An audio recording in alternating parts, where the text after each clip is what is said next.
Hello বন্ধুরা, আমি Shelley. আজকে আপনাদের আমি দেখাতে চলেছি ইলিশ মাছের ভাপা।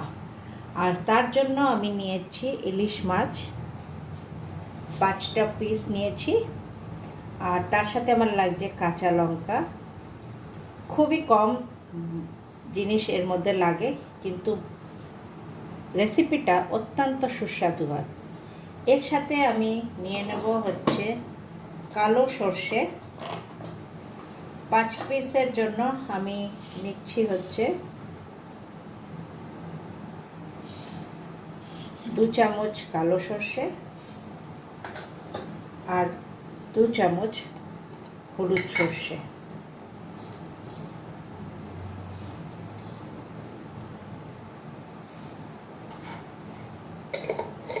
আর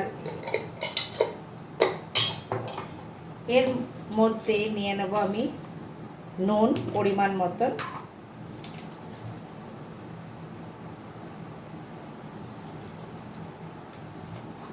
আর এর সাথে নিয়ে নেব 4টি কাঁচা লঙ্কা। আগে আমি এই পেস্টটা ভালো করে তৈরি করে নেব মিক্সিতে। আগে এটা পেস্ট বানিয়ে নিচ্ছি। এবার যে টিফিন বাটিতে আমি বানাবো ইলিশ মাছের এই ভাপা, সেই টিফিন বাটিতে আমি নিয়ে নিচ্ছি দই। 2 চামচ ভরে নিচ্ছি। আমার বেশ ঘন দই আছে, তাই বেশি নিতে হবে না। 2 চামচ ঘন দই নেব, আর এটা একটু সামান্য জল দিয়ে ভালো করে মিক্স করব।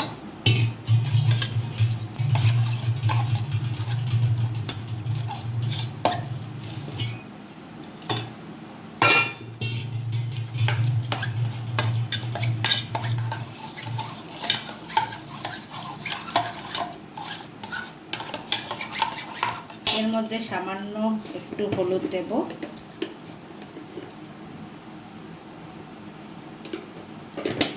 আর এর মধ্যে দিয়ে নেব এই সর্ষের পেস্টটা।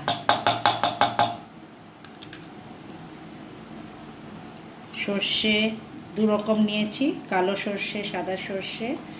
আর তার সাথে নিয়েছি নুন, কাঁচা লঙ্কা।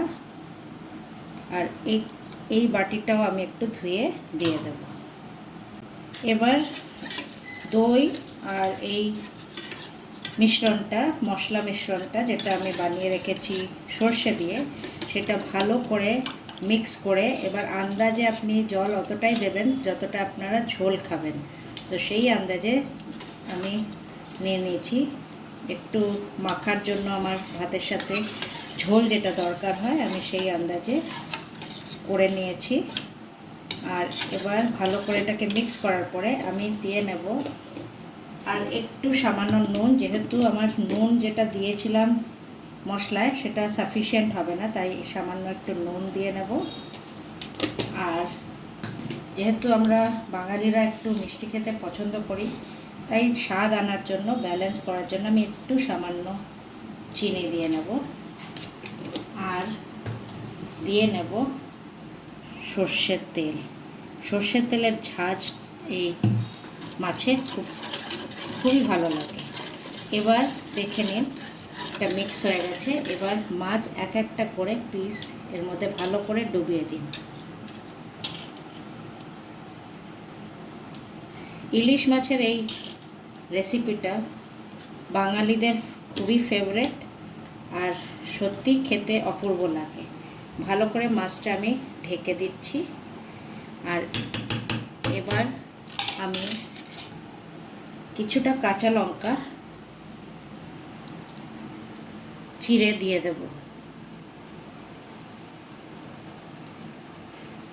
কাঁচা লঙ্কা এরম করে চিড়ে আমি গোটা গোটা দিয়ে দেব।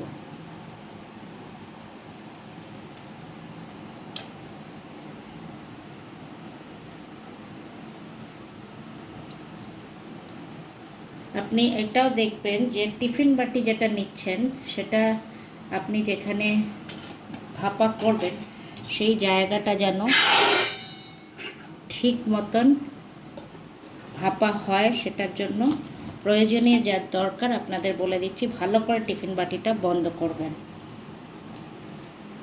দেখুন, একটা গামলায় আমি জল নিয়ে নিয়েছি আর একটা স্ট্যান্ড বসিয়ে নিয়েছি। স্ট্যান্ড আমরা বসাই কারণ হচ্ছে আমার টিফিন বাটি যাতে ডুবে না যায় জলের মধ্যে, আর জল যাতে না ঢুকে আসে টিফিন বাটিতে, সেই জন্য এটা আমি এইভাবে দিয়ে নেব। আর একটু জল দিয়ে নেব।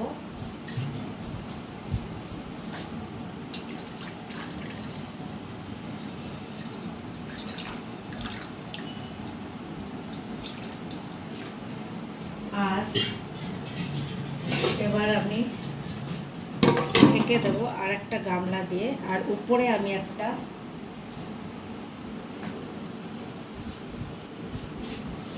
চাপা দিয়ে নেব।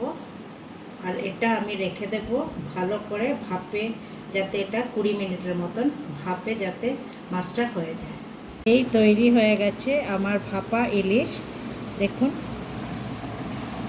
এটা সার্ভ করবেন ভাতের সাথে।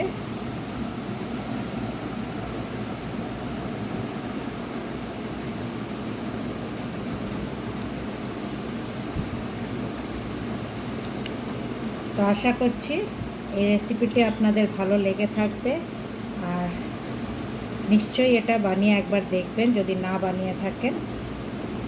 তো by friends, and stay tuned.